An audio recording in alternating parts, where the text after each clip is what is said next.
Dear friends, welcome to my career my future the team of expert counsellors.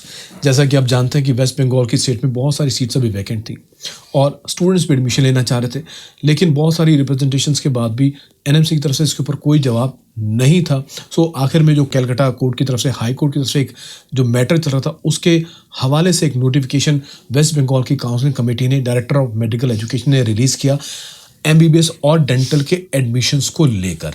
Right, सो इस video में हम बात करें कि उस नोटिफिकेशन में क्या लिखा है, क्योंकि नोटिफिकेशन की एक एक लाइन जो है वो लीगल एस्पेक्ट से, टेक्निकल एस्पेक्ट से बहुत इंपॉर्टेंट है उसको समझना, उसके कॉन्सिक्वेंसेस को समझना, और ये भी डिस्कस करेंगे आगे इसके प्रोज एंड कॉन्स क्या हो सकते हैं। सो आइए क्विकली पहले नज़र डालते हैं कि इस नोटिफिकेशन में लिखा क्या हुआ है। नोटिफिकेशन में सबसे पहले जो केसेस का हवाला देते हुए हाई कोर्ट की तरफ से ये है कि सबसे पहले vacant UG medical dental seats and list of non allotted candidates who are already registered, मैं की वर्ड्स को बार बार एम्फेसाइज करूंगा, who are already registered and who are eligible for West Bengal UG online straight medical dental council 2023 will be publish in due course. तो सबसे पहले वो लिस्ट पब्लिश की जाएगी जो स्टूडेंट्स की जो एलिजिबल थे वेस्ट बंगाल की काउंसिल में पार्टिसिपेट करने के लिए, या जो स्ट्रे वैकेंसी राउंड के अंदर जिन बच्चों ने पार्टिसिपेट किया था, और उनकी लिस्ट जो है एक ड्यू कोर्स में पब्लिश की जाएगी। कैंडिडेट्स कौन होंगे? जो एलिजिबल थे, एलिजिबल का मतलब जिन्होंने ऑलरेडी रजिस्ट्रेशन किया हुआ था, जिनके डॉक्यूमेंट जो तो वेरीफाई थे, उनकी लिस्ट जो है वो ड्यू कोर्स में पब्लिश की जाएगी। और अब उनको कॉलेज कौन से मिलेंगे उसकी बात करते हैं। The choice provided during online stay round medical and dental round bye such eligible candidate shall be processed for allotment. अब यहाँ पर एक पॉइंट को बहुत ध्यान से समझने वाली बात है कि दी choice provided during the online stay round medical and dental round bye such eligible candidate shall be process for allotment. जो बच्चों ने उस टाइम चॉइसेस फिल की थी यूजी स्टे राउंड के अंदर, ऑनलाइन जो चॉइस फिलिंग की थी, उसमें से सीट्स उनको अलॉट की जाएंगी। यहाँ पर क्वेश्चन यह था कि जो नया कॉलेज जेएमएन खोला, जो उस टाइम नहीं था, जो चॉइस फिलिंग में बच्चों के पास नहीं था, वो कैसे ट्रीट किया जाएगा, उसकी सीट्स को कैसे अलॉट किया जाएगा इस राउंड के ऊपर, ये एक पॉइंट देखने का होगा जो इसमें क्लैरिटी नहीं है। राइट, उसके बाद प्रोविजनल रिजल्ट जो है वो 12 बजे पब्लिश हो जाएगा। 12 बजे से लेकर 4 बजे तक ये प्रोसेस जो एडमिशन का आपको कंप्लीट करना है। एडमिशन का जो प्रोसेस है एनआरएस मेडिकल कॉलेज में, जो कॉलेज वालों को अपने सारे काउंटर्स वगैरह लगाने हैं, चाहे वो गवर्नमेंट के हों या प्राइवेट मेडिकल कॉलेज वाले हों, और डेंटल के लिए जो doctor R Ahmed dental medical college, यहाँ पर इनका काउंटर लगेंगे। सो ये लोकेशन आपको पता लग गई, एलिजिबल कैंडिडेट्स के बारे में पता लग गया, चॉइसेस जो है उनके बारे में आपको पता लग गया। अगला पैराग्राफ बहुत ज़्यादा इंपॉर्टेंट है। Such admission shall be purely provisional, कि एडमिशन जो है ये बिल्कुल प्योरली प्रोविजनल एडमिशन हैं, कन्फर्म एडमिशन नहीं है। राइट, और उसके बाद इसमें क्लियर ये भी लिखा है कि कल को जो है एनएमसी या कोई हायर कोर्ट में डिसीजन इसके अगेंस्ट आ जाता है तो ये सारे एडमिशन जो है वो कैंसिल माने जाएंगे।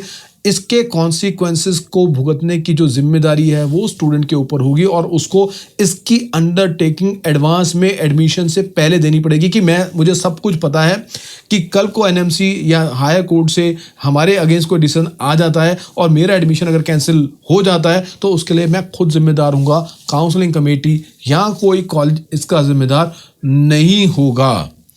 ऐसे में पैसे वापस होंगे, रिफंड होगा कि नहीं होगा, इसके बारे में भी कोई क्लैरिटी इस मैटर में नहीं है। तो फाइनेंशियल एस्पेक्ट भी आपको इसमें बहुत ध्यान से देखना है, इसको हम नज़रअंदाज नहीं कर सकते। और दूसरी इंपॉर्टेंट बात आपको पता है कि हमारे यहाँ पर जो कोर्ट के मैटर्स के जो डिसीजन है, ये नहीं कि वो रातों रात या एक दिन में आ जाता है, इट टेक्स टाइम ऑल्सो। सो कल को मैटर चल रहा है, आप 6 महीने बाद 7 महीने हो गए पढ़ते हुए, और जो है आपने एग्जाम तक दे दी, जो यहाँ पर मेंशन भी है कि एग्जाम भी आपको अलाउ कर देगी यूनिवर्सिटी जब तक ये डिसीजन पेंडिंग है। कल को डिसीजन स्टूडेंट्स के अगेंस्ट आ गया तो आपका एडमिशन उसके बाद भी वो कैंसिल माना जाएगा, जो आपकी मेहनत, आपका पैसा, आपकी पढ़ाई सब वो खराब हो जाएगी। सो बहुत सोच समझ के आपको इस पर डिसीजन लेना है।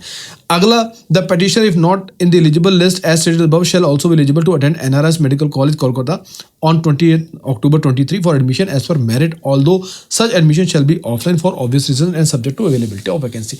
अब ये लाइन उन बच्चों के लिए जिन्होंने वेस्ट बंगाल में रजिस्ट्रेशन नहीं किया हुआ लेकिन वो वेस्ट बंगाल में पार्टिसिपेट करना चाहते हैं, तो पहले जो already registered, already eligible candidates हैं उनको सीट मिलेगी। इन बच्चों को भी सीट के लिए कंसिडर किया जाएगा। अगर वहाँ पर वैकेंसी बचती है तो इनके लिए ऑफलाइन प्रोसेस जो है वहाँ पर वो चलाया जाएगा। सो ये है पूरे इस नोटिफिकेशन के अंदर जो मेंशन है। अब इसका प्रोज फ़ायदा इसका ये हो सकता है, देखिए अगर एनएमसी इसके ऊपर एक लीनियंट व्यू लेती है, एक पॉजिटिव व्यू लेती है, क्योंकि ये किसी कॉलेज की तरफ से नहीं है, ये वेस्ट बंगाल की स्टेट काउंसलिंग कमेटी की तरफ से जो है ये काम जो है वो किया जा रहा है।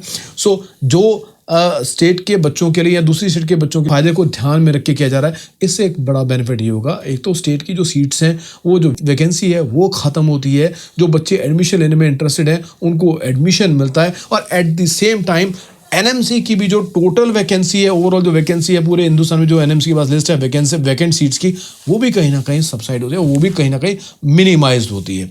सो एनएमसी को इसके पीछे मेरा एक पर्सनल सजेशन है, व्यू है कि एक लीनियंट व्यू लेकर इस पूरे डिसीजन को सपोर्ट करना चाहिए ताकि बच्चों का फ़ायदा हो सके। सो लेकिन फ्यूचर में इसका होगा क्या, डिसीजन क्या निकलेगा, क्या नहीं होगा, उसके बारे में भी हम आपको अपडेट करेंगे। चैनल से बने रहिए, चैनल को सब्सक्राइब जरूर कीजिएगा, and thank you very much for watching this video. Stay connected.